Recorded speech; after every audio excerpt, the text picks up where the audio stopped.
Welcome to the hottest real estate topics on the planet, keeping you up to date with all the creative ways to buy and sell real estate without bank qualifying, so anyone can build real income starting today. Here is another great show with Dealmaker Bill and Pete the Rookie.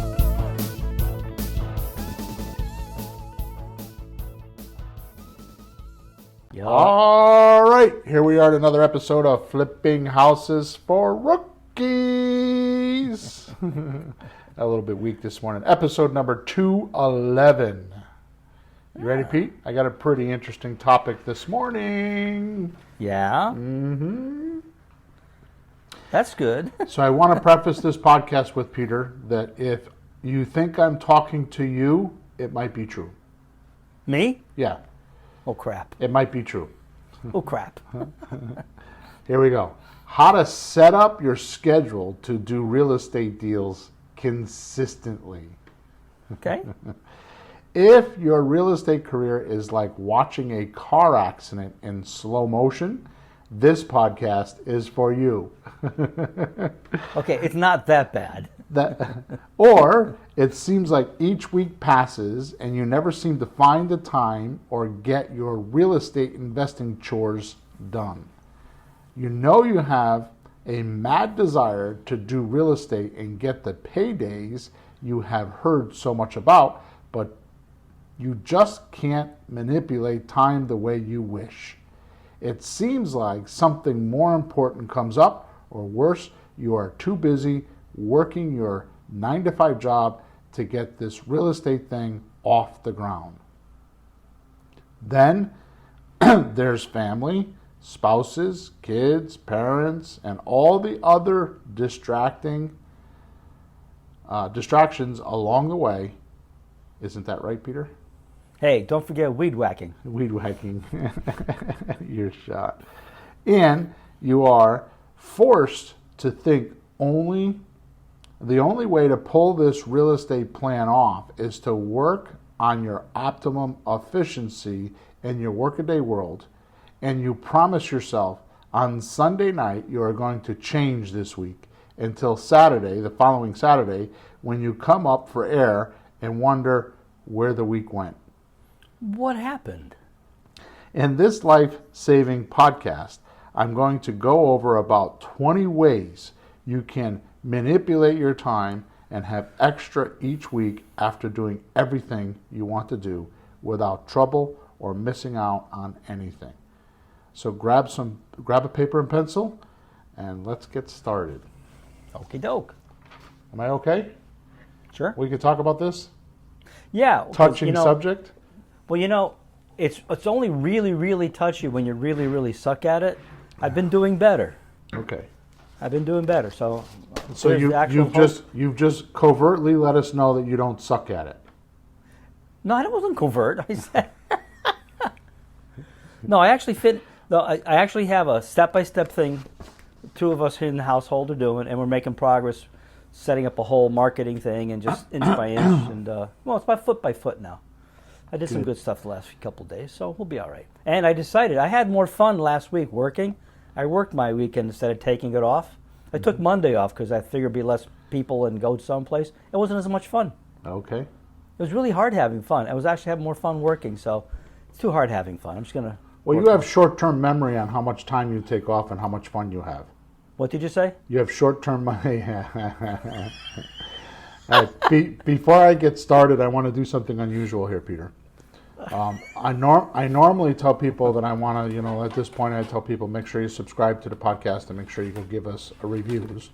But as you know, we live stream on Facebook, and I've been taught by Emma to see who's on Facebook.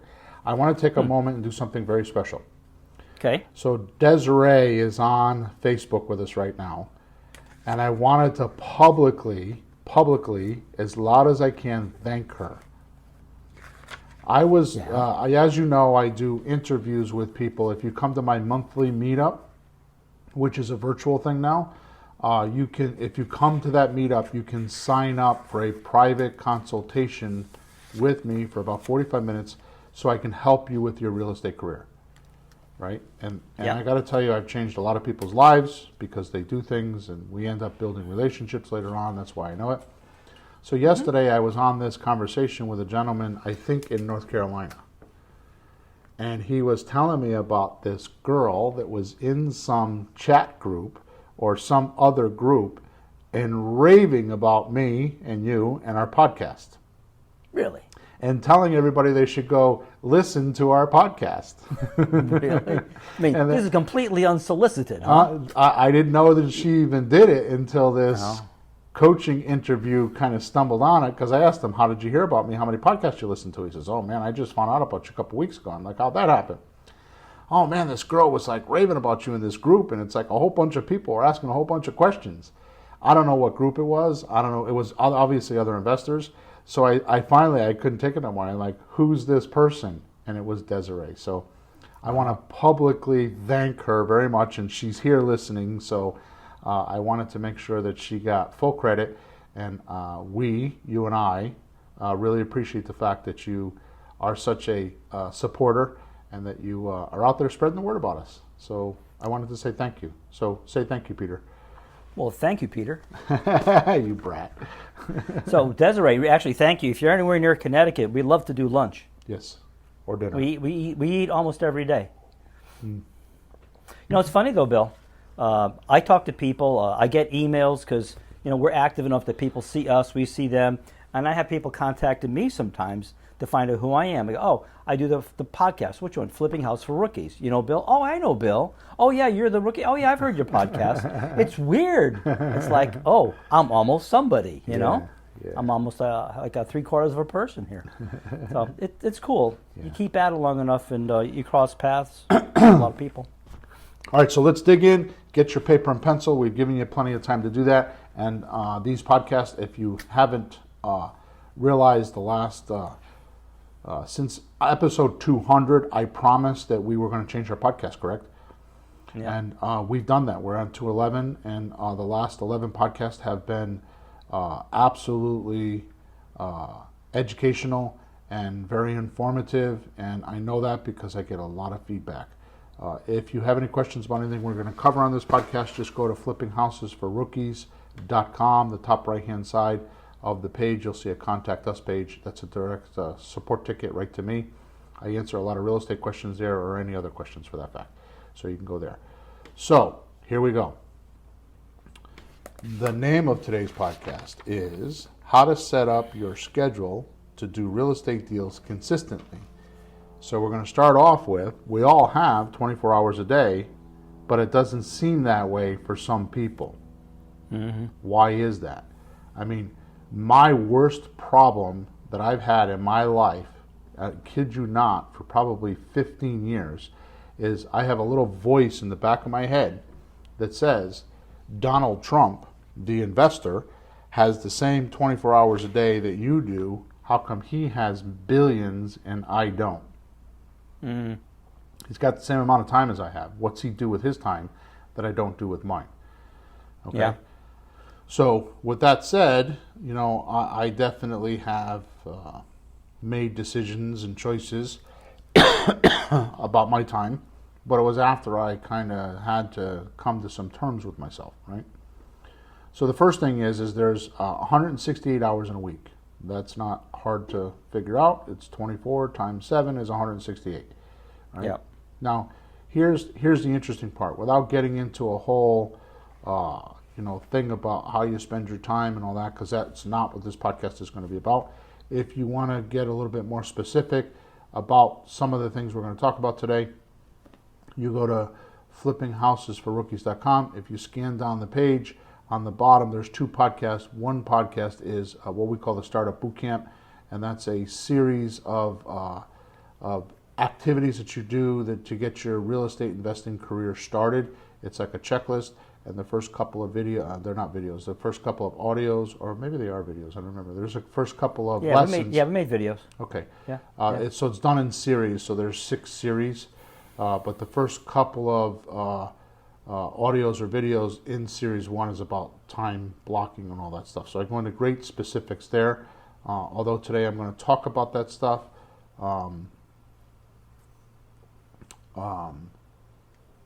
This is a little bit more, it's added to that stuff. So if you have 168 hours in a week. If you divide that by 3, that gives you 56 hours in each bucket. Okay? All right. So in the course of a week, that gives you 56 hours for sleep, which is 8 hours per day. Mm-hmm. Okay? And 56 hours a week for work, which is about 9 hours for a 6-day week. Mm-hmm. It would be 8 hours for a 7-day week, but most people don't work 7 days. Okay? Yeah. So that leaves 56 hours for what? Well, you got to brush your teeth. So that's actually 8 hours a day that could be for things like family, if you spend a couple hours with family, personal time a couple hours a day, hobbies a couple hours a day, and then of course real estate for 2 hours a day. Yeah. So just to recap, 168 hours divided by 56, because 56 gives you 8 hours a day to do anything, and these 3 buckets. So 56 hours for sleep, 56 hours for your 9-to-5 job if you have one, and then 56 hours to do everything else. And then you break that down. If you do it by day, you have 2 hours a day for family, 2 hours a day for personal time, 2 hours a day for hobbies if you have hobbies, and 2 hours a day for real estate. So I have the probably only place in my life that I have the most no sympathy is with time. Because when I hear investors tell me the 2 things that I have little tolerance for is when somebody tells me they don't have time to do real estate.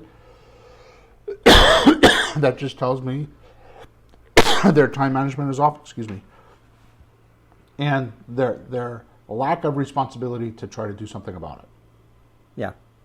And the other thing that kind of irks me is when I have potential coaching clients tell me they're going to do a deal first and they're going to pay me with the money that they're going to do the deal first with.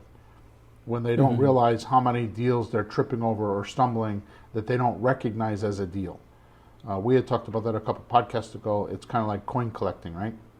Yeah. You know, you could have, like me, we talked about a quarter that I found in my pocket or in a house that was worth $4,500, and had I not studied, which is a new hobby of mine, had not been paying attention to coins, I wouldn't have known that that coin was worth $4,500. It would have been just like every other quarter in my pocket, right? Right. And without some sort of mentoring or some sort of help or some sort of observation in the background, you'll miss deals, right? So this ties together with time because the same thing happens. It's kind of like a fish in water. You say to them, take a look at the water. They go, what water? They don't even realize that they're in water. Yeah. Well, there's nothing for them to contrast it with. Right. You know, right? Yep. So that's right, Desiree. If they don't, the deal could be staring them right in the face, and they wouldn't even know what it looks like. Okay. So I'm just wondering, and this has always been a question for me, like, what am I missing with these people? I mean, you could I've just broken down the time. If you were just a little bit strict with it, then you would have plenty of time to do anything. So in my head, Peter, and I'm not going to elaborate on this, I'm just going to blurt it out, and then we're going to move on. To me, people that don't have time are considered out ethics people. They're people that can't keep their ethics in. You know, in other words, morals are like, the agreements of a group, right? It's how the group operates. And then ethics is how you individually keep your morals in. So if somebody doesn't tell you about your ethics, if somebody's telling you about your ethics, I don't know what they're talking about. Each person has their own ethical standard. In other words, do you blow the red light at 2 o'clock in the morning when there's nobody around? Or do you actually stop and sit there and wait for it to go green? That's a good test of ethics, right? Are you ethical or aren't you, right? So if somebody's watching you, you do one thing, and if they're not watching you, you do another thing. This is just like time, right? So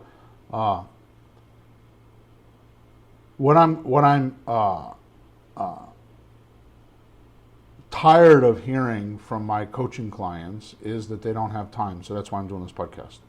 So instead of being pissed off about it, I'm going to actually being pissed off about this and having this weakness with some people.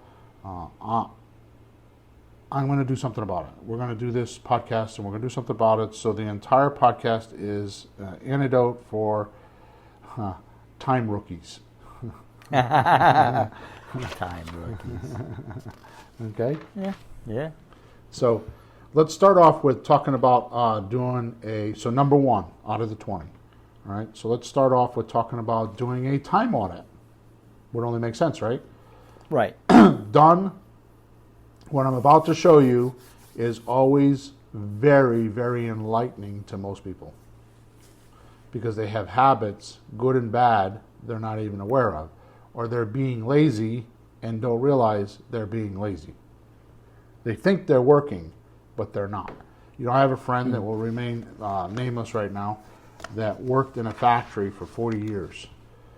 And he was an executive in the factory, but we were doing some volunteering time together, and he felt like his time, or putting in his time, was the value add for the group. Like, I'm here, I put in 2 hours the other day, I put in 3 hours today. And I would argue with him about the point that I don't care how much time you put in, what are your results? What's measurable? What's going to bring the group forward? What added value can I measure? Because your time is not added value.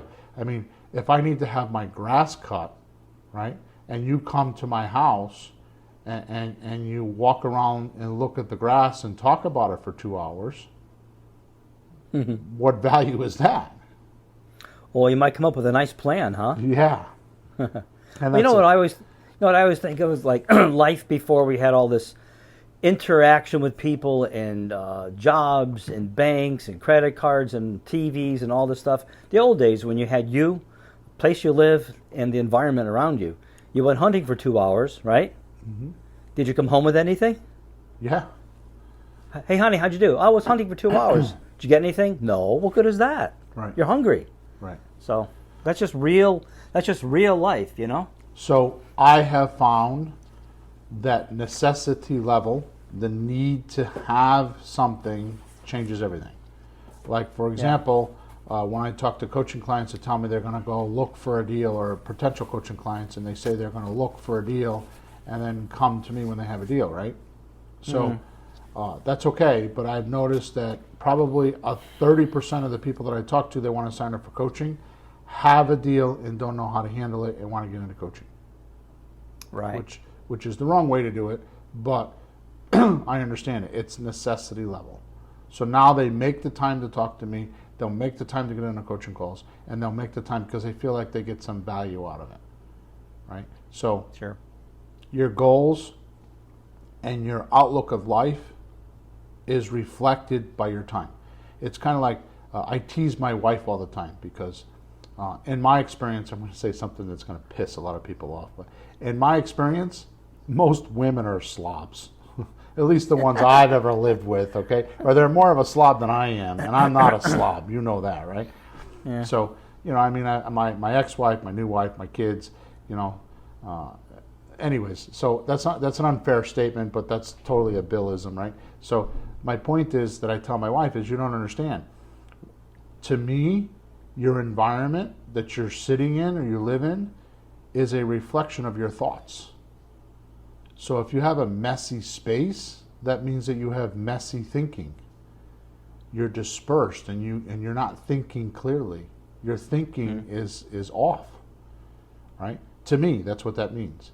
No, I understand that. It's like you're like, I've been in a room with a person, right? That, I've known a lot of people, so you know who. But you're in a room with somebody, and there's things like on the table, and you walk out of the room to leave. Well, wait a minute, put the stuff away. Yeah. They're not thinking of that. They're thinking of something else. They're thinking where they want to go. Well, you're not there. You're right here. Right. Finish what you're doing right now. Focus what you are, where you are. They're not in present time. Right, and then this doesn't get done. Then when they go to the next place, they're thinking of the next thing they're doing or something else. They're not going to get that done. So you just try to, get done where you are, what you're doing, and get her done. A perfect example of that is like you're saying something on the table. You leave the room and leave the light on. Yeah. I mean, how hard is it to shut a light switch off before you leave a room? Which is not a big deal. It's just where your head is at. You're not in present time. You're somewhere else. You're not paying attention. All right. So let's go back to this this time audit thing. So there's a two-part section of this. So the first is take a blank piece of paper and turn it landscape, which means it's long left to right. Not top to bottom. It's long left to right. Yes. So Peter's holding up his clipboard for those of you on Facebook. Sideways. And then draw a line down the middle of it. On the left side, start listing all the things you do over the course of a week. Okay? And I mean everything. I mean taking a shower. I mean picking your nose. I mean taking a crap. I mean having sex. I mean everything. Going grocery shopping, exercising, watching TV, everything. List all that on the left side of this column, right? And then don't worry about putting them in order or anything like that. And then you're going to do part B, and that's going to be to keep a list with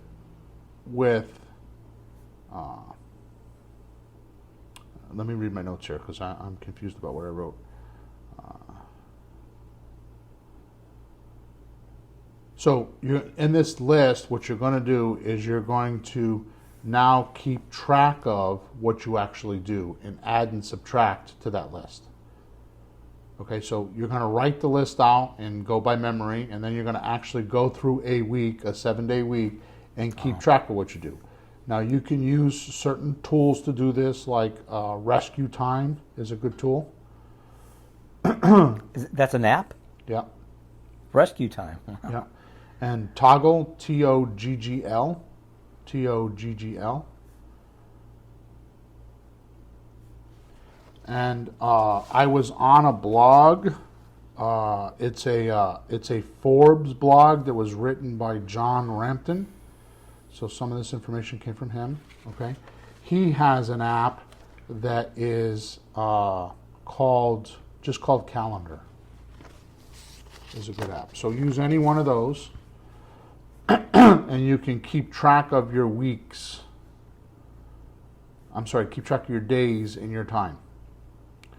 And then once the 7-hour audit is complete, save this sheet of paper because we're going to need it later on in this podcast for other extremely helpful statistics. So right now, you're going to get a piece of paper, lay it landscape, put a line down the middle of it. On the left side, just sit down in a quiet space, light your cigar, get your cup of tea. Oh, wait a minute. That's what I would do. In a quiet space, and just write all the things that you do through the course of a week. Just list them, not in order, just list them. Then keep that piece of paper with you throughout the week, or just use one of these apps that we're talking about, which is Rescue Time, Toggle, Toggl, or John Rampton's calendar app. Or use Google Calendar. I don't care what you use. Just use something. And just start keeping track of, even use paper and pencil if you want. Just keep track of what you did for the day. Yeah, like one of those daily planners that have all the hours and time. Just as you do things, just note what you're doing. Right. So just keep track of it and do a time audit for 7 days. Okay. Now let's move on to number 2. So number 2, what you need to do is you need to set limits for each week or for each task that you do. Right. I have found setting limits prevents me from getting distracted. So somebody's asking in Facebook, the last app is called, if you go into the App Store, it's just called Calendar. So the 3 apps are Rescue Time, Toggle, Toggl, and the third app is called Calendar. It's from John Rampton. I don't know if his name is on it, but that's where I found it. Okay? Yeah. So it's just go into your App Store and it says Calendar. Okay? So in the podcast that we did about time previously, I talked about time blocking. Right? So more to the point, I'm trying to make it a little bit more understandable here. Setting limits for your time is time blocking. Right? So I'll sit down, like right now I'm writing a book. I'll sit down and say I'm going to write until, like this morning I got up at 6:15 and I was at my computer a few minutes later, and I sat from 6:15 until 8:30 to write. And then at 8:30 I knew I needed to go take a shower and get ready for the podcast. Yep. And then from 9 o'clock until 11 o'clock, my schedule says I'm going to do the podcast. Mm-hmm. Those are setting the limits, because I know once I do that, I have something to do past 11 o'clock. Right? So don't make this oversimplistic, this tip, and not take it seriously, because I'll tell you, this is probably the biggest offensive thing that most people do, is they think they have infinite time and they don't set their limits. They don't set their time blocking. Yeah, I found something really helpful, and you just remind me of it. I forgot to continue doing it. It was from Lance Edwards. Because one of the things I was going to ask you before was, what happens when you're sitting down to do something, and then you stop and do something else? Then you go back to do it, then you get a cup of tea. Then you sit down to do it, and then the door rings. You sit down to do it, and a text comes in. Yeah, so you keep getting distracted, right? I'm going to cover So, okay. But go ahead. Because I thought of that in number one, like setting your time limits, because one of the things that'd be helpful in setting your time limits, that's all you do for that time. Don't do other things, just focus on it. So, and what Lance said was, like, I want to do a few hours a day, 2-3 hours a day, maybe 4 of real estate sometimes, right? Yep. On days that I have that. But it's like that's a long time we got to work. And he said, take an hour. Let me know if this is part of your thing, because it was just helpful to me. Like, take an hour and just go for it. So I set my timer for an hour. Like, shit, I got an hour. And I actually hurried up to get as much done as I can in the hour, because I had an hour instead of have all week to do it, and it'll drag on forever. Right. Is that part of what you have here anywhere? Yes, and I'm going to talk about that. But setting the limits is that's perfect for this section, is setting the limits. Right? Because I found it helped me work more, because I didn't have all day to do it. Like, I got an hour, get her done, And it was more fun to just like go for it than like is it hour up yet? It was more like, how much can I get done in this hour? And it was actually very helpful. Right. So Gary Halbert, who's a very, very, very, very well renowned, who's dead now, copywriter, he was one of the best in the world. He said that he would set his clock for 33 minutes. He would work for 33 minutes, and then he would go take a break, and he would come back and work again, because he says that's what your mind can handle, is 33 minutes of intenseness. Now, 33 minutes of intenseness. So you don't think about nothing else. You don't let any distractions. Nothing. You just, for 33 minutes, you're just intense. Yeah. So that's what he talked about. So what you need to do in this segment, which is what you're talking about, is by setting the time limits, is to do what you're doing while you do it. Right? Yeah. So, one of the things, let me give you an example. So you're at your desk, right? Yeah. And let's say you take a piece of paper out, like for the mail or something, right? And let's say it's something you have to do for the insurance company. Mm-hmm. Right? If you have that piece of paper in your hand and you're looking at it, if you put it down or put it back where you found it, you just doubled your workload. Because I'll do it later. Yeah, I'll do it later. Right. If you just do it now while you have it, and we're going to talk about this in a few more minutes, but if you do it now while you have it, get it done. It will cut your work in half. Mm-hmm. So do what you're doing while you're doing it, right? Yeah. And if this is done correctly, it becomes a game of efficiency in your head. Okay? Yeah. So I'm going to move on to number 3. Number 3 is use a to-do list, but don't abandon tasks. Okay? So all goals and projects are made up of smaller tasks and are accomplished to complete the goal or project. So I've worked in a lot of groups and been an executive in many places, and one of the things that most organizations don't have is a strategic plan that is like the overall intention of the group. And because they don't have that, the battle plans or the to-do list can't align with the overall task. So let's say that my task is to cut the grass, right, and paint the house today, right? But my to-do list is I got to go to the bank, I got to do my laundry, and I got to stop at the grocery store. They don't align. So in other words, my overall strategy for the day was to get the grass cut and get the house painted. But my battle plan is like handling some other present time problems or some other concerns or some other pressing things on me, and they weren't part of my routine. Or they were part of my routine, but the goal wasn't. Yeah, are you specifically saying, I'm not sure it's just an example, are you specifically saying people get distracted by more of the personal things they're doing, because that's your examples, instead of the more functional work activities? Right, so the to-do list doesn't, it should have some alignment to the overall goal. Yeah. So what I'm saying is that goals and projects, a project is something that can't be done in one sitting. Right. A project is a little bit bigger than that. Yeah. You know, like I want to buy a house. Well, you're going to have projects in there. Like I need to set up my marketing.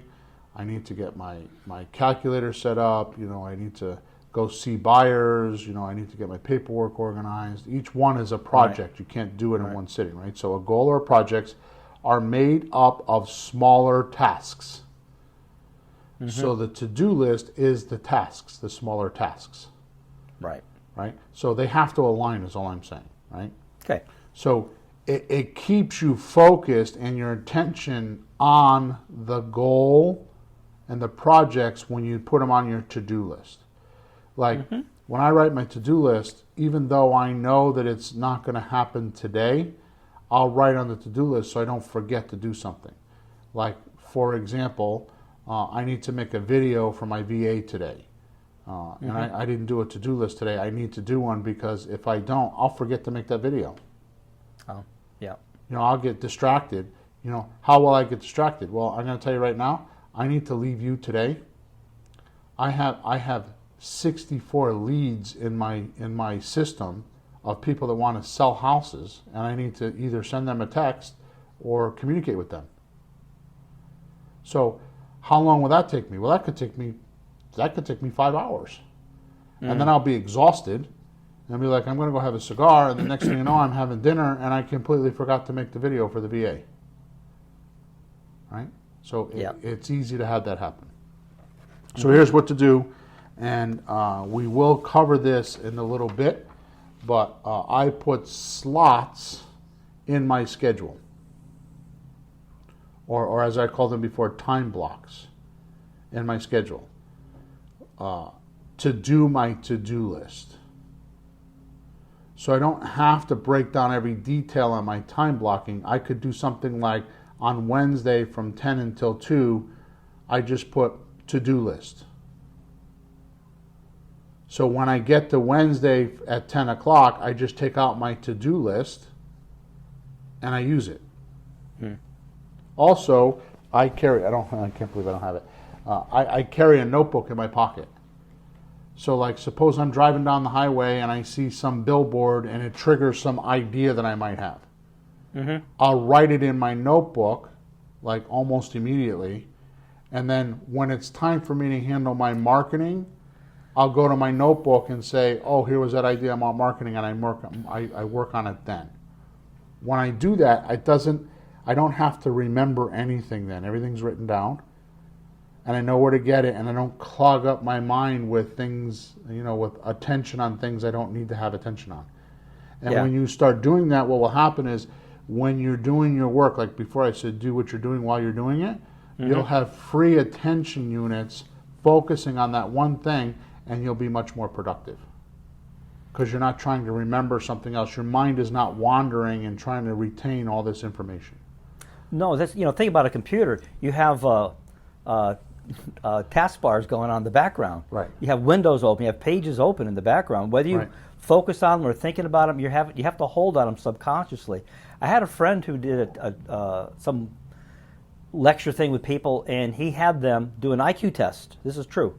And he got their scores. And within the week, he had them go home and finish everything they had to do, or things that they had like, gonna do that someday. Either finish the damn thing or throw it away because you'll never do it. Right. And they cleaned out stuff. He tested them again, and the scores went up 5 to 15 points on their IQ because they were focused.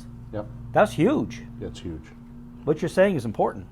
All right, so number 4, plan ahead. Too little, too late is often the biggest time vampire. And time vampire is a Dan Kennedy clause. So thank you, Mr. Kennedy.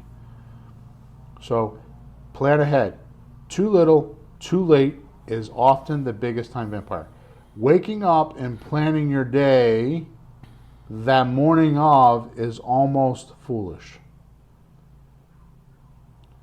The reason why is because if you don't have that overall strategy for the week or for the month, you're just randomly, suppose you wake up like the other morning I woke up and I had a little bit of a headache and I was grouchy.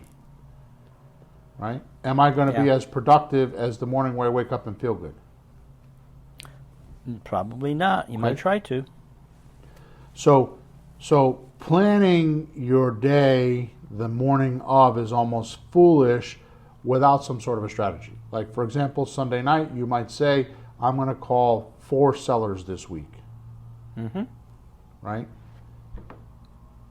If you just wake up on Tuesday morning and say, I'm going to call 4 sellers this week, you may or may not even say that on Tuesday morning. You might wake up and think, I don't feel like calling anybody today. You know, I'm a little bit, blah, blah, blah. Last night I had a fight with my spouse, or, it just happened to my sister. I feel bad for her. She's like, she just got her electric bill. It's $310. Last month it was like $180. So she's all like, she's got this present time problem. Like, how am I going to pay this electric bill? Oh. So what do you think is going to happen the next morning? She's going to wake up, what's she thinking about? The electric bill. Trouble. Yeah, trouble. Right? So your mind changes as you go through time. As your environment changes, so does your thinking.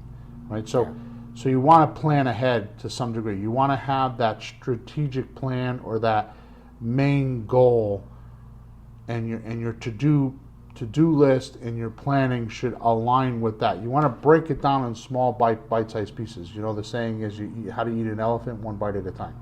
Mm-hmm. Right? So the to-do list should align with that. Okay? So the more you can plan ahead, the more freedom you'll have, and the more time it will give you. Okay? And this is the further I go on this list, the more this is going to make sense. Okay? Which, by the way, this 20 list, I could do a whole one-day seminar on this. Because it's like there's so much valuable data here that I was concerned about doing it in a podcast, because if you don't get these concepts and actually practice them, you'll shun them off as, oh, that's a good idea. Somebody's driving down the road right now, listening to me in a car, or listening to you in a car, or they're working and they're not writing any of this stuff down. They're just listening, thinking, oh, that was a good idea. Oh, that was a good idea. And then I'll get all done and say, oh, that was a great podcast. And they'll send us a review. Right? But they won't do it. Yeah. Did that change your tomorrow or not? Yeah, exactly. So number 5, which brings me to your most important task, or as this John Rampton put in his blog, right? It's called the MITs. And those are the most important tasks. Right? So every task is not equal. Right. Now we're kind of like, we're into the meat and potatoes now. Mm-hmm. Because evaluating the apparency of things that need to be done is not so easy, because emotions and feelings and all kinds of things play into this, and we're human and we all have these. So my emotions are going to be different than yours, right? My important tasks are not going to be the same as yours, right? Like, I may have a lot of money in the bank, and it's not that important for me to like do a deal today. And you could be like, my rent is due in 9 days. I got to do a deal, which goes back to the necessity level, right? Yep. So what is most important to you and what is most important to me is only determined by your strategic plan or your overall plan. So you have to believe, and this is the most important thing, you have to believe that your plan is good and going to give you the most amount of good and the most amount of places without destruction. So a good decision is the most amount of good in the most amount of places. A bad decision is destruction in the most amount of places, most destructive in the most amount of places, right? So you have to like decide what's good and what's bad. Like for example, working until 11 o'clock at night might be good for me and my plan, but what about my wife and kids? Is it good for them? Right? So you may not be making the right decision. Yeah. Right? So Mark Twain. You know Mark Twain? Mark Twain is right in town where I Yes, live he here. is. Yes, he is. Yeah. Well, his house He's is. my homeboy. He's not there anymore, obviously. So Oh, he might be visiting. Mark Twain said, "If it's your job to eat a frog, it's best to eat it first thing in the morning.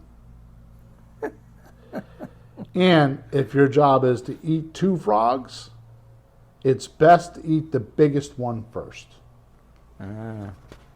Okay, that's what Mark Twain says. The point, to do the biggest tasks first thing, especially when you have your most energy. Yeah. Right, so there's certain times, so you don't have to do it first thing, but just know your routine in your body.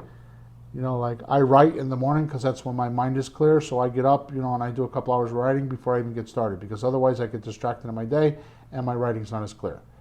Like I make my phone calls right after lunch because I have a lot of energy and I can go 2 hours and not have to worry about having enough energy to make those calls. Yep, got it. So the point is to know when you can get bursts of energy and then do that stuff then. Okay? How am I doing okay? I'm not confusing anybody? No, it's fine. I have a question. I had a friend who used to do something where when she'd look at her list of things to do, and you know how the list has things like, crap, I don't want to do that one? And it just kind of eats at you a little bit, like, eh. Yeah, I'm going to cover that. Yeah? Okay. Go ahead. Were you going to say Yeah, something? she would just knock it off first because, like, she didn't want to deal with it, so she'd get out of the way, like, oh, I feel better. And then her work day was easier because she got the crappy thing out of the way. And it wasn't so crappy after all. Yep. She was just thinking about it too much. She just Good. got it out of the way. Good. However that fits in, but that's just remind me. I don't know if it's most important, but it certainly might be more annoying. Just something to get out of the way earlier. I think that's what Mark Twain is saying about eating a frog. Because eating a frog is not a pleasant thing. Unless you're French. Yeah. Number 6, learn to delegate. Although this could be a bit tricky, if you manage by statistics, you will keep your thumb on the pulse. Too many organizations, and I know this because I work for a company and we consulted automotive repair shops, and I would visit between 12 and 15 automotive repair shops a week. I traveled 40 weeks a year. We did a seminar, and in that seminar, I would consult about a dozen, sometimes 15 auto repair shops in the course of a week, all over the country in Canada. Okay? And the most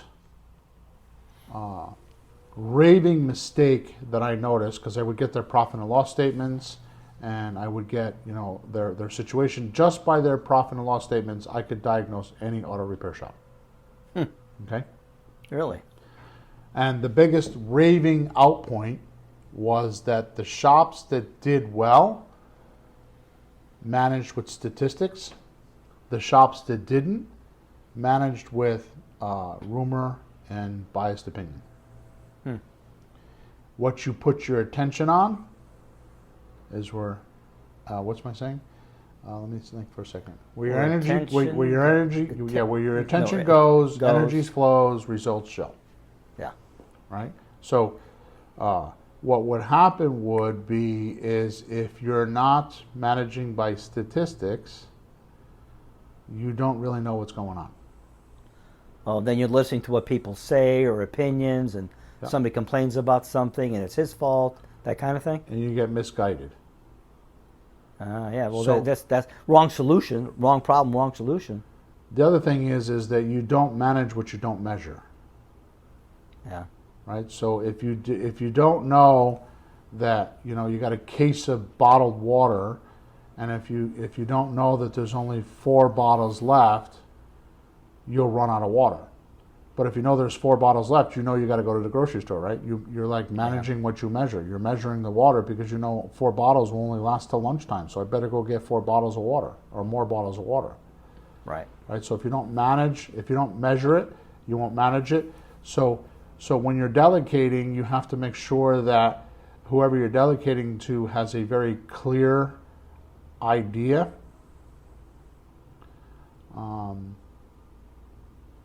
You have a very clear idea of what that person's supposed to give you as a result, and use that target as the tool. So like, for example, you have a VA making phone calls. Their statistic might be spoken to clients, right? So you want to know how many clients that they actually talk to would be a statistic. Right. So if you got other VAs that have done it in the past, and they would average, we'll say, 4 people in an hour, and this person's doing 10 people an hour, it'll trigger. What are they doing that the other guys didn't do? Are they using the script? Aren't they using the script? Now you go listen. Or if they're only talking to 1 person in an hour, you're still going to be like, what are they doing that's different? Right? So you'll create these patterns, and you'll know that something's right or wrong. Okay. So Desiree, that the replays, I got to handle this beat. So the replays for all of these videos are under flippinghousesforrookies.com in the Facebook page. Just go to videos, and they're all there for every live stream we do. They're there. As soon as we're done, Facebook will post it, and you'll have it there for a replay. Okay. All right. So let's move on to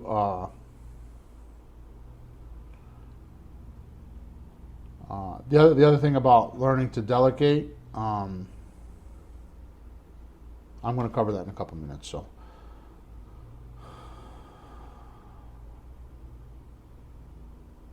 Let me just catch up on my notes here, Peter. Yep.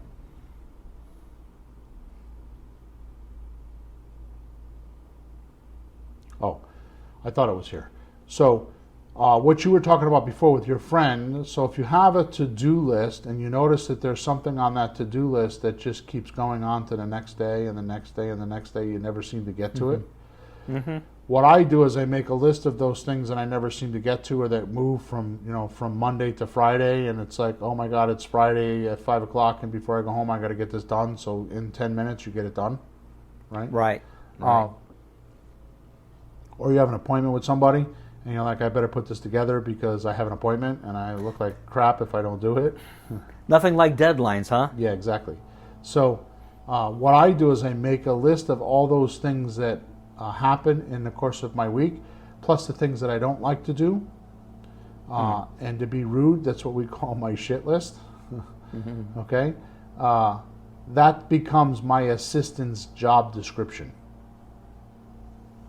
And the things that I don't like to do, especially with Emma and I, the things I don't like to do, she loves to do. She doesn't mind sitting on a computer and doing research. Like I have a VA right now that's out on Facebook looking for, groups to be in, and I have her doing some weekly tasks for the podcast and stuff like that. I hate doing that shit. It never gets done when I have to do it. But when they do it consistently because they like to do it. Yeah, well, that's one of the things, putting a team together. Like, one person likes certain jobs, the other person likes different kind of jobs. So split it up. Why annoy each other with the things you don't like to do? Split it up so everyone's happy, and you get more done that way. Yep. Which brings me to number 7, which is, I already mentioned this, but eliminate half work. Okay? Don't split your attention. Only do what you're doing while you're doing it. Don't let your mind wander. If it is, you're not concentrating on what's at hand. Yeah, so don't let other things get in. The texts, emails, Right. The doorbell, the mail. Do the mail later. Just because something comes your way doesn't mean you have to do it. Who's calling the shots? The environment or you? Right. Right? That kind of thing. So you say to me all the time, I don't want to bother you because you're so busy. Sometimes. Right? So Yeah. that is true, but here's what happens with me. I'm a time blocker. So like when I'm out working on my, I'm out back in the yard over here on the deck working on my copywriting, the phone's in the bedroom. Mm-hmm. I don't want to know who's texting me. I mean, it'll come. Sometimes I even shut it off on my computer Yeah. because my text comes on my computer as well. Or I'll just silence them for an hour. All the apps have it. I silence them for an hour or 2 hours, and I just work. And then I time block answering messages and texts and stuff like that.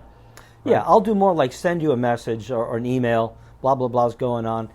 Call me when you get a minute, and if I can't answer, I can't answer either. But So that's fine. So to hurt your feelings, I had to train you on how to communicate with me. Mm-hmm. Right? And you should do the same with everybody. The hardest one to train was my wife. I'm your wife. I'm like, yeah, but I'm not being a husband. I don't have my husband hat on right now. I have my boss hat on right now. You're interrupting me. Yeah, well, thing is, we work at home. So, Yeah. like, it's a little tricky. Like, I'm in the office. I haven't, we have offices. Yep. And I try to, like, honey, we're having breakfast. Let's not talk about work. Right. Let's have breakfast. Right. Let's get to the office and go for it, I have a rule in my house. When my office door is shut, either knock or don't come in. Yeah. Right? When it's open, then it's fine. Right? Dan Kennedy wrote in his time management book a lot about the time vampires that want to come in and talk about the baseball game. Right? Yeah, well, the thing is, when you do this right, we wind up having more time to do stuff. I actually did take Monday off because I worked through the weekend when there weren't a lot of people on. I went to the beach. I went to a marina. I had lunch, beautiful lunch in front of the yachts at the ocean. I took half a day. It was great. Yep. Went back home, get back to work. It's fine. All right, good. So number 8 is change your schedule. Or this is where we take out that piece of blank paper with the left side that's filled out. So the left side, remember that blank piece of paper? The left side is filled out with all the things we do in the course of a week, right? Right. All right. Now on the right side, what I want you to do is list all the things you want to do. Uh-huh.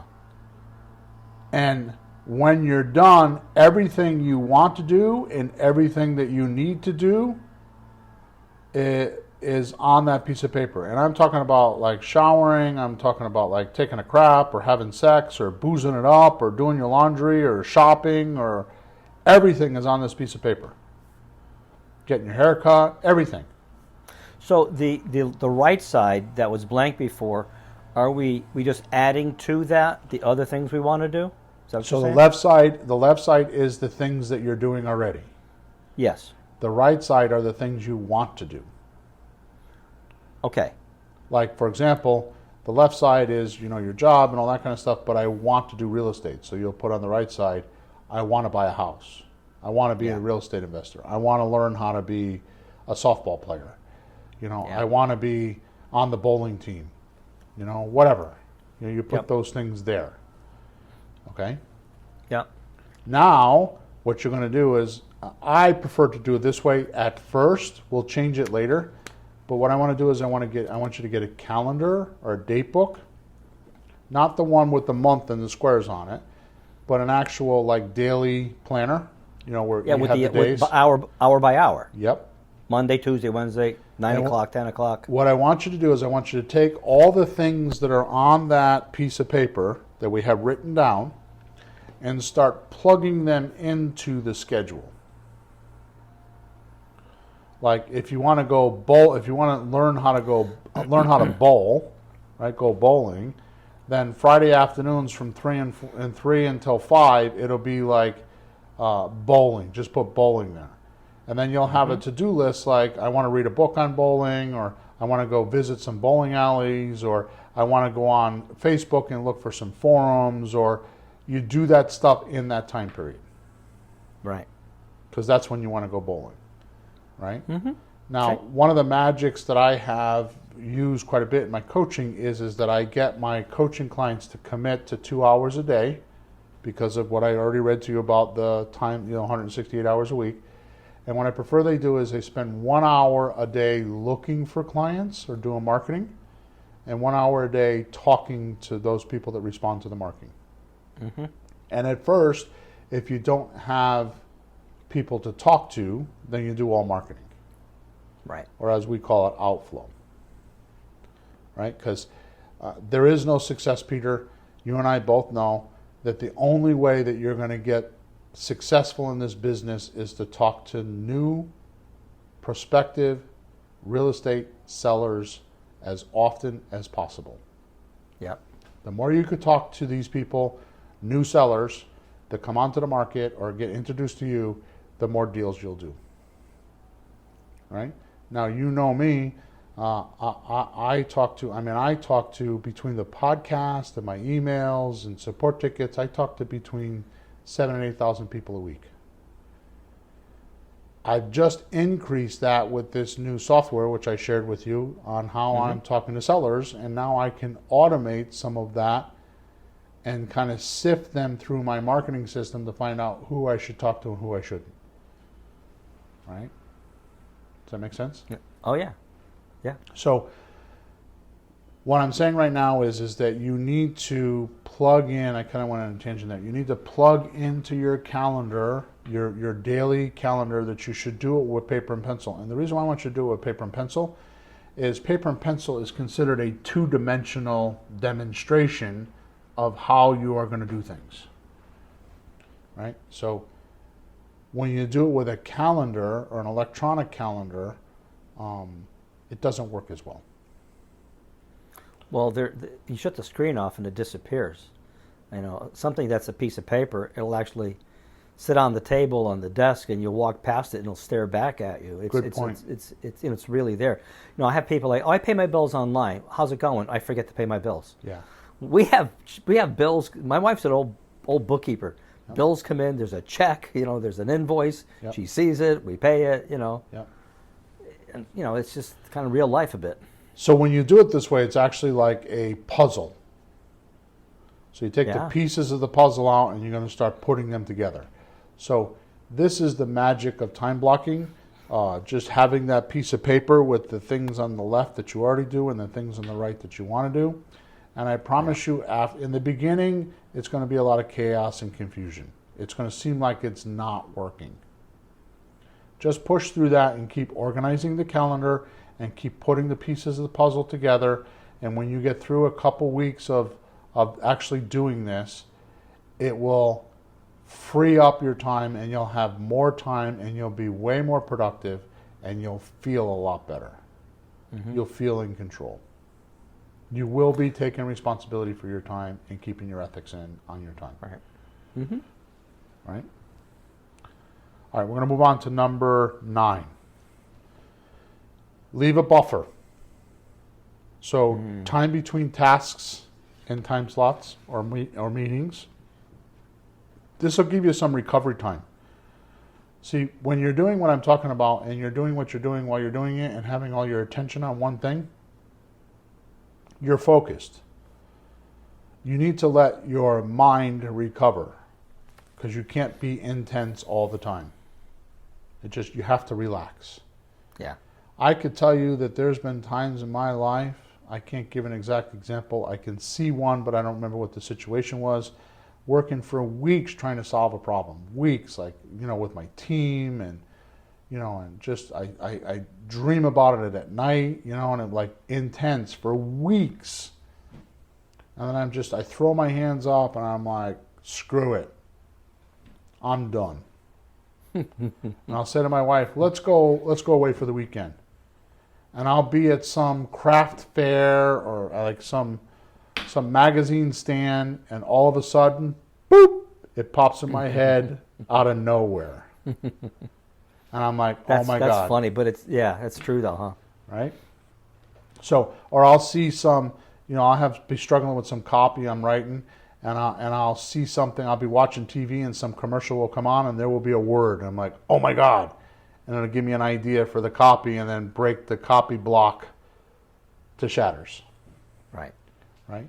So it's good to relax. So make sure you leave a buffer in between time tasks. This will give you recovery time and time for yourself. Try not to do more than the 30 minutes or 33 minutes we were talking about before. Okay? When it comes to doing this. Because you don't want to have too much time. I mean, a lot of times 15 minutes is enough or 30 minutes is enough. I do this with my coaching calls. I don't do this with my coaching calls. I need to do it. Is I'll schedule an appointment from 12 until 12:45, and then we schedule a 1 o'clock appointment. I should put more time in there, but I do 15 minutes. And that gives me a chance to go to the bathroom, get something to drink, run over if I have to run over in the appointment, something like that. Yeah. Okay? Yep. Does that make sense? Yeah, I have like different segments of my life. Like I'm doing one of my jobs, and I do some other things and house things. In between those, like I might work 2, 3, 4 hours. Music lessons could be 4 or 5 hours. So boom, Right. and then like okay, that's nonstop. Yep. Usually, there might be a break, but then like take a break, and then hit the other stuff. Yep. But take a nap, take a break. Then you feel like working. I mean, I take vacations or a day off, so I feel like going back to work. Right. When you're working, you feel wish I had a damn day off. When you have a day off, boy, I can't wait to get back to work and do that thing. That'll right. be good when I do that. So And you're rejuvenated, so you have more energy. Yeah. The ebb and flow, the yin and the yang. So now we're going to get into some real juice here, okay? So Yeah. we kind of formed our race car. Now it's time to put some fuel in it, okay? Surely. So 11, follow the 80-20 rule. Oh, I missed something. Did I miss 10? Oh, Wait a minute. You had leave a buffer. yeah, Was that it's 9? because I have 10. Uh-oh, I'm in trouble. Then I only have 19 points. So we'll do 10 next week. Yeah. We'll go straight to 11. No, we won't. We're going to skip 10 and just say Bill screwed up. So number 11, follow the 80-20 rule. And this was created by Pareto in Italy, which is the principle that 80-20 means 80% of your results comes from 20% of the effort you put in. Now, there's a whole story of how the 80-20 rule went. You can just go Google it. But in our case, it means to me that 80% of your income or results comes from 20% of your calendar. Yeah, a lot of stuff doesn't really get you there, but it's things that you wind up having to do somehow. Yeah, like doing laundry does not make me money. No, But you I smell gotta better, do it. but I gotta you do smell it. better. Well, No, that's the I problem. never smell better. I stink like a cigar all the time, so that's wrong. Anyways, for simplicity, get down to about the 5 tasks a day to accomplish the 80% of your results. You said something almost like this before, like the most important tasks. Yeah. Because I know, I'm sure, like, it sure is more fun to do the other fun stuff than the hard work stuff, perhaps. But when we do the hard work stuff, we wind up having more fun because we have money and time to do those fun things. And to me, it's a bit of a catch-22 sometimes. But I work for those rewards. But sometimes I just take the rewards and I don't do the work. Right. Well, do more work to get more rewards. And you're kind of playing one against the other. But what that says to me, that when you're looking at your list to do, find that 20% of things that's really important that'll get you somewhere. Right. Right? So it reminds you of like the important task, but it's only that small percentage that'll really get you someplace. On my list that I have, I highlight the things that I think are really important that I have to do. Some are deadlines that are just, you have to pay the AAA bill or whatever. But, the important things, I try to highlight them on my list so I don't ignore them. Right. So that's good to highlight them. Yeah, it's just something I do. I got them in my pocket. They're right there, and I look at it. Don't forget to do that. Damn it. Yeah. So push this goes yourself. back to step number 5, which is the MITs, the most important tasks. Right? So let me give you an example of what that would be. Yep. Calling sellers. Making offers. Yeah. Now imagine if you measured those. How many offers do I make a week? Yeah. How many sellers do I talk to? You manage what you measure. Mm-hmm. So this is your 20% rule. If you did these tasks, these couple of tasks, they will bring you income. Yeah. What happens with most new real estate investors is they get bogged down and they actually think their most important task is education. What they really don't realize is their real education is not paying somebody like me. What their real education is to get out there and do it. Yeah. The problem is that the myths that most people have, that they think that they need to get educated so they don't lose money, is false, because they don't know how to do real estate deals without putting money in and losing money. Right? So what you and I have done, mostly me, is I've created a website that has all those tasks on there. Just do lease options or rent to owns, and you can get an education and not have risk, and you don't need to spend a bunch of time trying to figure it out. What you need to do is you need to spend a bunch of time calling for sale by owners, using some of the scripts I gave you, and talking to people and making deals. Yep.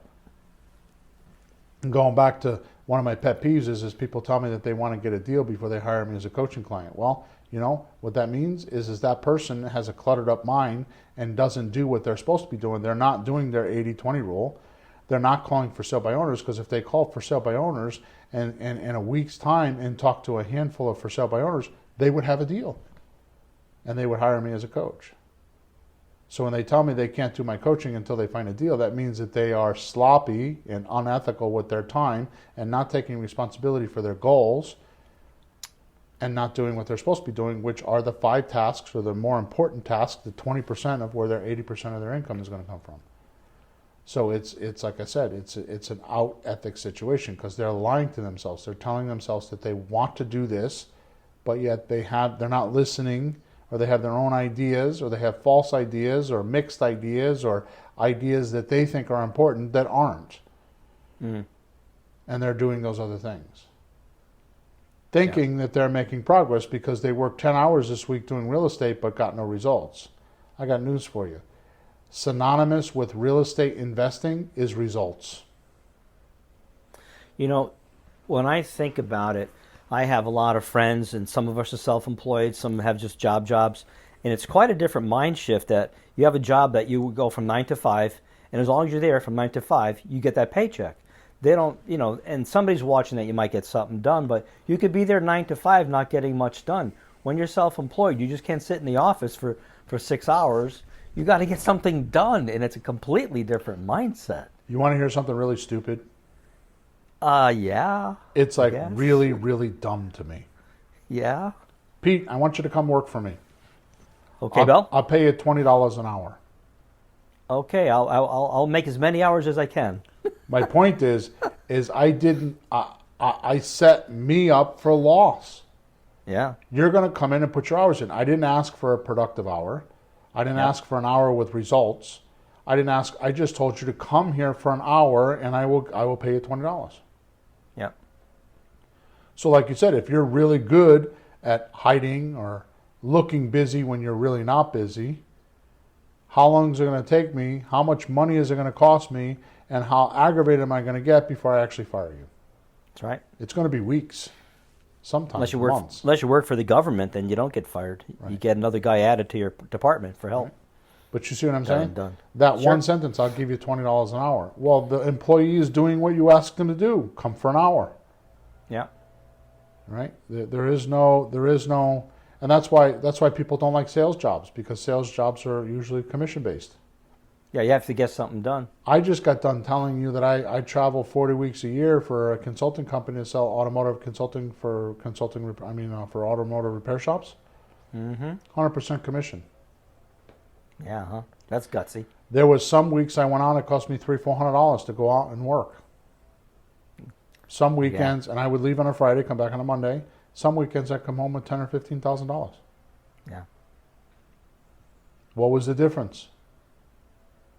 A lot. But I had more weekends that I made the big money than I had the weekends I didn't.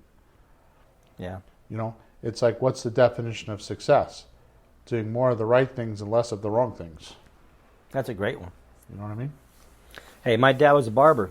He got paid per haircut, not per time. Yeah. So some jobs are paid you get paid by the jobs. A lot of them, it's kind of hard to figure that out. And then Well, you wind up having- a lawyer gets paid by the time, Yeah. right? Yeah. He bills by the hour, Yep. right? Yeah. I mean, the girls that clean my house come in, and my wife said to me, they were only here for like 45 minutes. I'm like, so is the house clean? And she doesn't know what to say. And then the last time she said it to me is, well, I can fire him if you want, but that means you got to go back to cleaning the house. No, I'm okay. Yeah. Okay, so figure out what these 20% tasks are that give you the biggest bang for your buck. It's leveraging your time. Mm-hmm. I told my wife 2 weeks ago, I said, Pamela, I made a decision I need to let you know about. She goes, what's that? I said, I decided that it's okay for me to make a lot of money working 25 hours a week. I don't need to work 75 hours a week anymore. I'm going to change that. I'm going to make twice as much money as I make now working 25 hours a week. And you know what? I'm not being lazy. I just want to see if I can make it work right. Oh, sure. Why not? Right? And a guy like me shouldn't have to work 75 hours a week. Nope. Right? But it's because of this kind of stuff that I am, because I can. Because I set my life up to work 75 hours a week, so it's going to take me 75 hours a week to do everything. I bet you I can do all that stuff with the exception of one thing, which is my volunteer time. Other than that, I could do everything in my 75 hours a week or my 50 hours a week because I was volunteering 25 hours a week. So I could do my whole job doing 25 hours a week. That'd be, hey, why not? You know, if you're so smart, why not? Yeah. Yeah, you know, But in real estate, it's the kind of... That's just doing the 20% stuff and knocking out the other stuff or outsourcing it. And I'm going to tell you right now, the way I'm doing it is with VAs. So one of my tasks to do today is I told you I got 65 leads in my system. I have one VRA. I'm splitting my VAs. I'm going to have one VA do all my administration stuff because Emma's gone, and I'm going to have another VA just do the phones. So I'm going to call my service, and I'm going to hire somebody for a couple hours a day or 3 hours a day just to make phone calls. Nothing else. Got it. Yeah? Oh, yeah, by the way, my VA's in the Philippines. I think I pay him $4 an hour. Why am I making phone calls for 2 or 3 hours a day? I mean, I'm still going to make the deals, but why am I going to do that? For $50 a week? What am I, an asshole? Why am I doing that? Right? Yep. Number 12, make sure everything is on a calendar.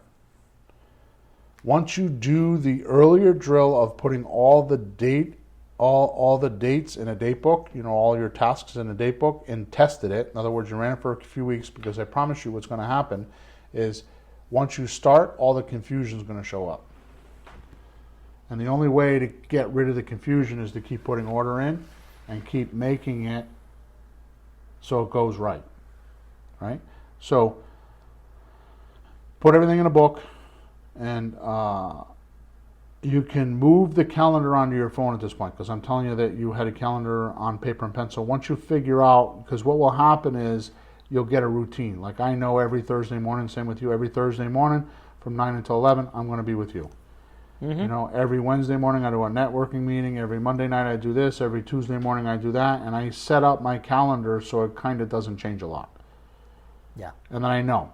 But until you get to that point where it works for you, you can have it on your phone, you know, like Google Calendar or there's so many free apps that you can do. Just put it on your phone, and before you make an appointment with somebody, I have to sneeze. Before you make an appointment with somebody, check your calendar. Excuse me. So if Peter says to me, I wanna go look at a property at 2:00 on Friday afternoon, I should go to my calendar and say, yeah, I could do that, or no, I can't. Yeah, but that helps me too, because I know you have certain things scheduled, so we don't put things in those spots because we know. But here's a crazy thought, and maybe you're going to mention this later, but sorry, this just came to me, that how is it that people can have certain things scheduled, like the podcast is in the morning, the coaching call is that, I got my music students from like 3 to 6 or 2 to 9, you know, I got that all figured out. How come we can't figure out, like 9 to 11, I do real estate, or 4 to 6, I do real estate? Right. You know, why can't we do that? Because what happens is people don't get enough results, and they do it for a couple weeks, and they don't get enough results, and they start disbelieving that it will work, because they're not doing some of the things we're talking about. Like, for example, number 11, the 80-20 rule. They're not doing the 20% tasks that are going to give them results. They're just blanket coveraging. It's like the difference between using a shotgun to shoot a deer or using a rifle to shoot a deer. Like the shotgun is not going to get us dinner, but the rifle is.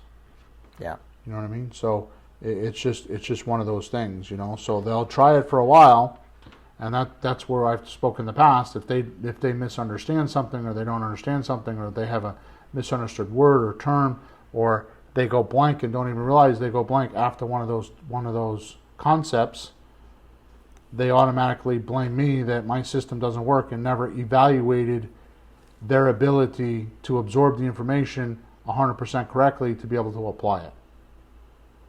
So their evaluation system of data is off, because they never look at themselves as having made a mistake or not understanding.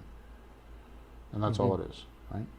Yeah, well, as an educator, I can tell you how many times a student goes, hey, this book is wrong. Oh, yeah, sure, come here, get over here. Yeah. And I see now, of course. Number 13, stop being or trying to be perfect. This phenomenon means nothing is ever good enough and wastes a lot of time, energy, and resources. I've got a few coaching clients that are like this. They're trying to, before they put on a marketing piece, it's got to be perfect. Well, I got news for you. The best marketing on the planet is imperfect marketing. Yeah. If it looks ugly, it gets attention. Okay? Perfect doesn't exist. Everything is either growing or shrinking. So perfect is a moving target and is hard to hit. So don't fall into this trap. Yeah, thank God that's one thing I don't have. I might have other things, but I always say close enough is close enough. If somebody wants to sell a house, you don't have to be perfect in your presentation. You say it all the time. If the freaking guy's motivated, you can be a dumbass. Half the work is done for you. Half the work is done for you. My first deal, we talk about it like I almost blew it because the guy said yes so many times. I said, Bill, you want to talk to him? He said yes, shut the hell up and sign the contract. I talked to him, you talked, we got there and you talked to him for another 5 minutes, and I'm like, what the hell's Peter doing? Yeah. And my job wasn't to put the deal together. My job was to shut you up and let the guy sign the paperwork. That's right. And you didn't even know that. No, it was so like you say, when you find a motivated seller, it's not create them, not convince them, not twist their arm. When you find them, they're motivated. It's fine. Yep. So you don't have to be perfect. It's more important to get stuff going, get it out, than be perfect and do nothing. Yep. That sounds like analysis of paralysis of analysis of analysis paralysis, yep. asshole. All right, let's keep moving because we're out of time. So 14, just say no. Only handle what you can handle. My daddy taught me a very valuable lesson in life that I didn't know was valuable until later in life. Every good man knows his limitations. Right? So if my wife says that she doesn't want a blue car, is that argument worth having with her? What are my results going to be? And if it really doesn't matter to me what color her car is, it's like, why have the battle? Say no. Okay, no problem, sweetheart. You can have the blue car. Right? If your seller says, no, I don't want to do a terms deal, I want only cash, just say no. Okay, Mr. Seller, no problem. Put them in the follow-up system, automate the follow-up system as much as possible, and drip on them. But just say no. Walk away. You're a suspect. No, I don't want to talk to you. Just say no. Sometimes no is the biggest thing. My oldest daughter has that problem all the time. In fact, when I make appointments with her, I actually ask her to slow down because she'll say to me, I'll be like, let's have dinner on Saturday night. Okay. If I'll say to her, you want to have dinner on Saturday? Yeah, Dad, I'll do that, because she's too busy trying to appease me. She won't think about, I forgot. And then I'll actually say, do you have other plans? Why don't you look at your calendar? Oh, yeah, that's right. I got to do something for the church. Right? So she doesn't know how to say no. You have to say no. Okay? Okay. Yep. Well, that'll save time. Yeah. So these no's fall into the 80-20% rule too. Because you have to say no to the 80% that you don't need to be doing, or you need to outsource it. Yeah. So that you can cherish and hold close to your chest the 20%. Yep. Right? Number 15, once you start working your schedule, you'll start to instill your keystone habits and start to notice bigger and bigger results. I was just talking about that a few minutes ago. Like, once you start working your calendar, your keystone points are going to show up, your 20% rule. This production builds morale, and that morale is like a snowball going downhill. It gets bigger and bigger. Right? Yeah. So, I'm going to tell you, the fastest way that I can make a real estate investor as a coach is to get somebody to call that investor and say, make me an offer. Yeah. And it kicks him into high gear. It like snaps him awake. Like, oh shit, they could have been on my coaching call for 3 months and I could have told them 15 times what to do. And then all of a sudden the seller says, I need to make an offer. They're calling me up and saying, what do I do? And I have to bite my tongue, because I'm like, what have we been talking about for the last 3 months? Yeah. Didn't you listen to that podcast, or didn't you hear this? What's that old story? The teacher comes to the student when the student is ready, right? Yeah, things got awful real all of a sudden, huh? Yeah, exactly. Number 16, don't waste time waiting. Don't waste time waiting. Being in a maybe is the worst thing for a human being. Oh, right. Knowing this time can be spent elsewhere makes you crazy. Yeah, that's like when you're stuck in the middle of some decision, you can't decide what to do, and all the wasted. Is that what you mean? That the wasted time? Don't waste. Yeah, don't. Make sure you don't waste much time. Take action. Okay. Pick one, huh? Yeah. It's like that squirrel in the street that comes out, and you're driving towards it, and he goes left, no right, no Yeah. left, no right. Yeah. Squash! Yep. Had a beep at one this morning. Poor thing didn't know where to go. Go somewhere, huh? Pick one. Pick Okay. one and go. Get into action. All right. So don't wait in a maybe. So that's another important factor that we talked about in the last many episodes, 205, 206, with handling objections. That was where we talked about it in episode 2, I think it was 210, on qualifying your prospect. It's yes or no. Like one of the things I'll ask my sellers before I leave a house is, on a scale of 1 to 10, 10 is I'm buying your house, where you at? I'm at a 4.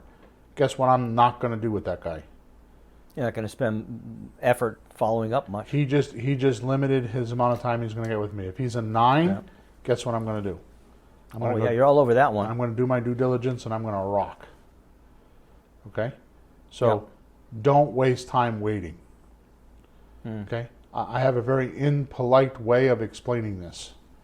So if you're thin-skinned, mute the podcast right now. I call it mental masturbation. It's like playing with yourself in your own mind. You think you got a deal. In sales, we call it mind deals. Right? Like, I had a client I was working with yesterday, and he tells me it's his first deal, and he's all excited, and he tells me that he's got a deal in North Carolina, and the guy said to him, I'd be willing to let you take over my mortgage. He's got I forgot the numbers. He says, I'd be willing to let you take over your mortgage. Can you come here with a check for $10,000 now so we could do the deal? And my guy's like, he didn't have 10 grand. Well, it can't happen that quick. We got to get the lawyers involved, blah, blah, blah, blah, blah, blah, blah, blah, blah. And guess what happened? No, he didn't lose it. When I got off the end of it, he said to me, well, call me back at the end of the month and we'll talk about it. So my guy who is not a coaching client yet, I'm doing a free consult with him, is like, so I'm going to call him the end of the month. And I'm like, what? What? He politely told you didn't qualify. You said you didn't answer his question. So my instruction was to him is to call him back tonight and tell him you got the 10 grand and you want to come, even if he sells the deal to me for a commission. You got the 10 grand and you're coming. right? So he should have said yes, instead said no, and he's wasting time. He's waiting 2 weeks to call the guy back. He thinks he's got a deal in his head. It's mental masturbation. The guy told him on the phone, do you have the 10 grand? He said no. And he thinks he's going to call him at the end of the month and make a deal. He's wasting time. Yeah. Okay? Okay. Okay. The other thing is that I wanted to say in this point is that nowadays when I buy courses or some software or something new I want to add to my business, I think to myself, can I implement it in the next 2 weeks? If I can't, I don't buy. Is that your filter? Right? If I can't that makes implement sense. it, and I didn't say get a result, I said implement it. Like get it up and running and get it to work. If I Yeah. Why would you buy it? Why would you buy it if you can't use it? If you don't use it in 2 weeks, you won't use it. You'd be surprised how many things are on my computer that I bought I never touched. Like everybody else listening to this podcast. But you've learned your lesson. Yeah, I'm trying to. 17. Carpool Carpool? or telecommute. Even if it's a couple times per week, use this drive-free time to do some tasks that would free up other time slots. It's simpler, but could pick up an hour or two a week or more. And this is in there because I was at the smoke shop several weeks ago, and one of the guys that is an IT guy was talking to my other guy who's an asbestos guy, and I walked up to the conversation and I found it very interesting, and I just stood there in awe. He says that now that the COVID thing hits, he's more productive. He says, because all I do is I work and then and that's it. And I eat and that's it. He doesn't have the telecommute. I mean, he doesn't have the drive time because he's telecommuting, right? And he doesn't go to the water cooler and talk to somebody else. He doesn't have to go out for lunch somewhere, and spend an hour for lunch. He's more productive because all these other things are out of his life. Yeah. Right? And I've have heard many people say the same thing about COVID. Yeah, as strange as it is and as horrible as it is, we're all learning how we can optimize some of it, and we can take some of that into the future and make some things more better. I bet you companies will be having less people work in the offices, have smaller buildings, people stay home. Yep. Well, I have predictions and all that stuff, so we won't talk about that now. Well, one thing I noticed about you early on, you've been making deal phone calls or business phone calls in the car, like pretty, lawyers and things. I'm thinking, geez, I want to be home with a pencil and paper, and you're just in the car, like. So I do more of that. Yeah. But you can make calls in the car when you're driving around and save time. All right, number 18. Yep. Find inspiration. Find inspiration. Right. So when things start dragging you down, have a quick remedy. Like a TED Talk, or our podcast, or a video, or an author that you like that you could pick up a book and read one of his or her writings. Something that will lift your spirits and give you energy. It puts fuel in your tank and allows you to get a burst of energy and keep on going. Some people that's religion, some people that's a business book, some people that's a song, music. Throw some music on, jump around a little bit. Yep. It's emotional. Number 19. I'm going to say this, but I'm not sure I can really get understood on this, but I'm going to try anyway. So batch smaller things together. Like answer your emails and your phone messages in the same time block. You batch them together. So is that similar things, smaller things? Just batch smaller things together. Things that you could do quickly. Like put on your calendar an hour. Like, for example, put on there, pay all my bills. Well, that might be opening your mail. That might be, writing checks. It's like you could do 15 or 20 tasks, or 5 or 10 tasks, or 3 or 4 tasks in that hour. So you get a lot done in a short amount of time because the little tasks get done. Yeah, sometimes you have a long list of things to do. You go, oh, look at all the crap I got to do. So if you do some of those important things, let me see if I can summarize. So what if you did those important things up front, or a couple of things that you really don't want to deal with, get them out of the way, then bang out a bunch of little stupid things that you have to do, and then I try to do it that way because my mind is freed up. Then I can focus. When I'm doing my important work, the real estate stuff, I'm not thinking, oh, what about that bill I have? I'm going to call the tax guy, annoying. I have a little hard time focusing sometimes because it's just annoying. So those are out of the way. My mind is more focused. I feel fresh and more focused that way. Yeah, and I also find that I try to do my field activities after lunch and do my admin activities before lunch.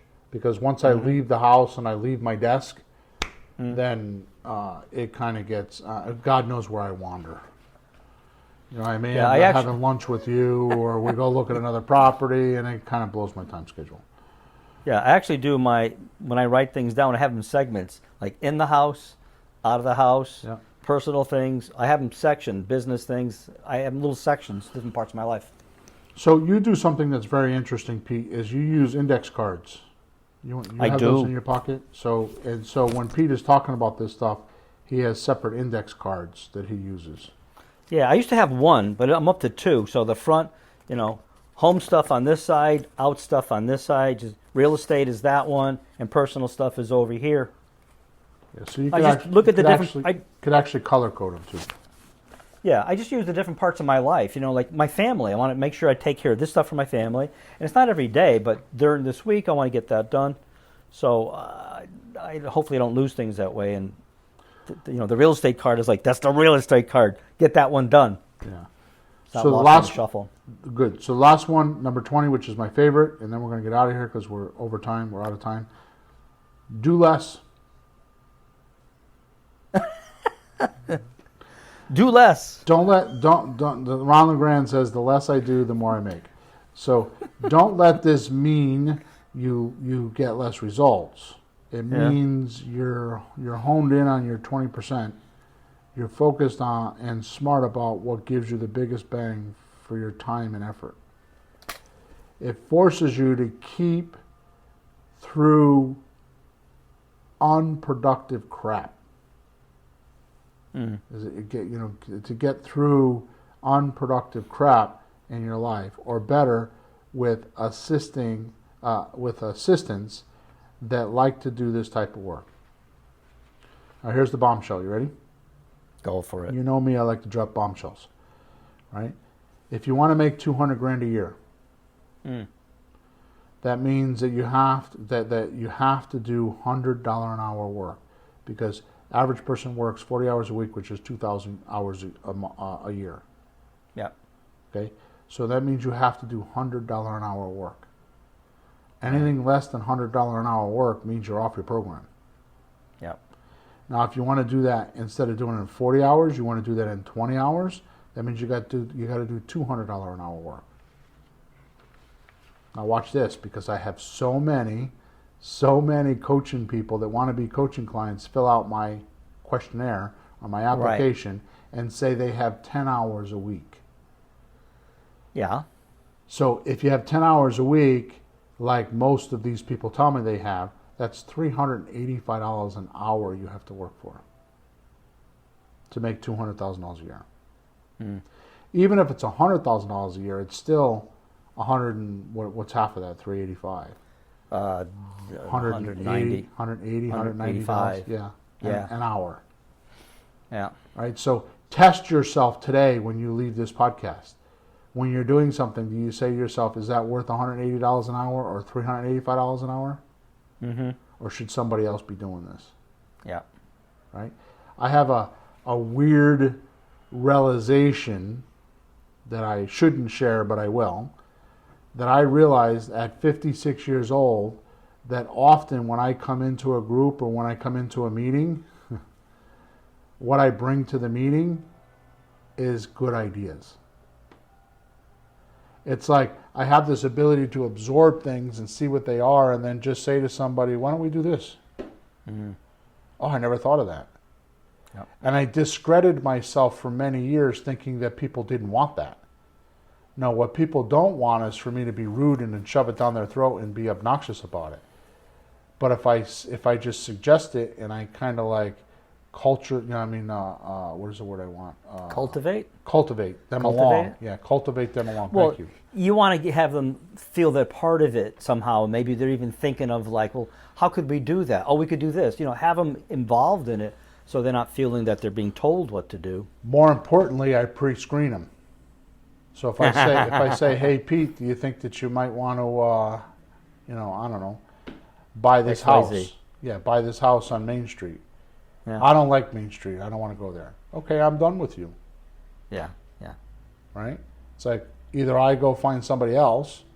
Like for example, I'm trying to work on some partners to work around the country with me yesterday, and I spoke to one of my coaching clients, and he's like, At the end of the call, I was like, so let me see if I get this straight. You're already getting enough income. You're doing this, Hal. You're flipping this. You're doing that. So if I can bring a deal to the table for you, and you could do it easily, you would do it, right? He's like, totally. Okay. So guess what I'm not going to do with him? He wants me to do all the work and bring him the deal. Oh, I see.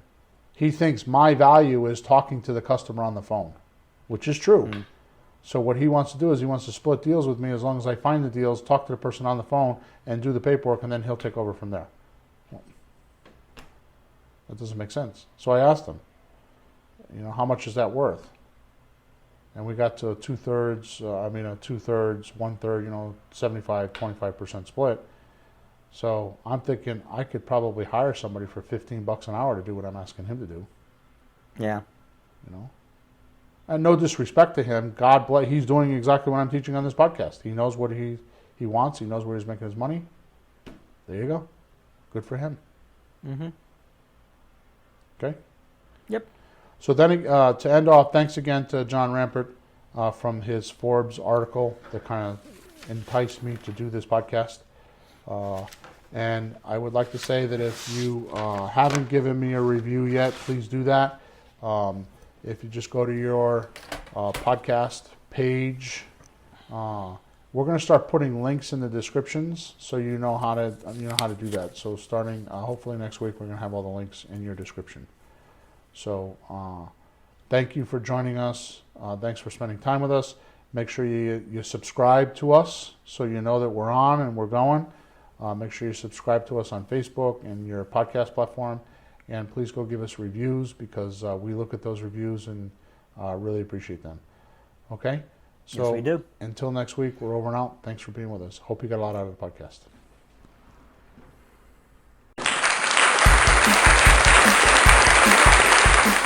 Thanks for tuning in to the hottest real estate topics on the planet with Bill and Pete. If you want to continue learning how to buy and sell real estate without money or credit, head over to flippinghouses.club for some cutting-edge real estate wealth tools. Or contact us at info@flippinghouses.club.